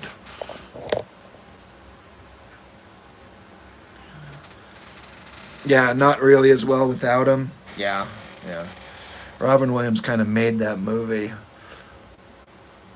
Man, I miss that guy. Has he ever had like an actor where, like, you never met him, you just watched their work? Like the case of Robin Williams. You watch his movies, he's done a bunch of stand-ups, you watch his interviews, and in a way, as dumb as it sounds, it just kind of feels like this is a guy that feels like a friend, and you're sad that when he dies because, like, you'll never see him again. But then again, his work always lives on. Just Robin Williams just always has that vibe where I'm like, he feels like a friend. And like, I watched big portions of Good Will Hunting recently. I'm like, I love listening to this guy talk.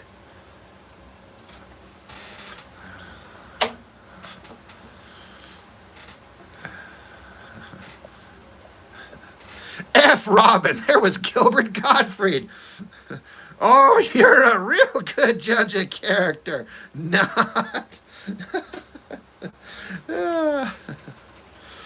Parasocial relations. Yeah. Sheldon, you would have forgot all about Fern Gully if not for Robin Williams. I've actually never seen Fern Gully. That's one that passed me by.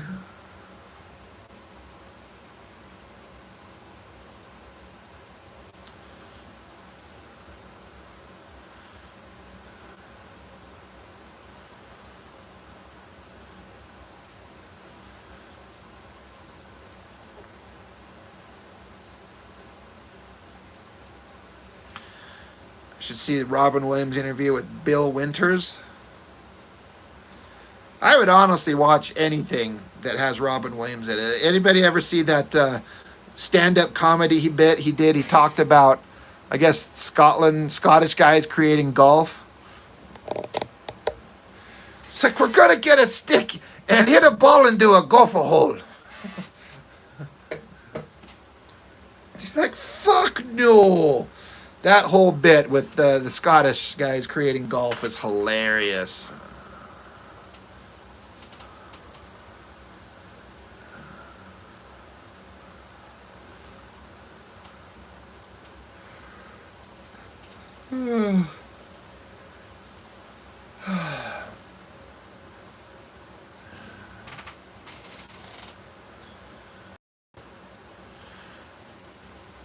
Uh-oh. Can you guys still hear me? My connection started to fade out here. I'm going to have to shut down the live stream. I think my connection's starting to go fuzzy. I don't know if you guys can still hear me or not, but...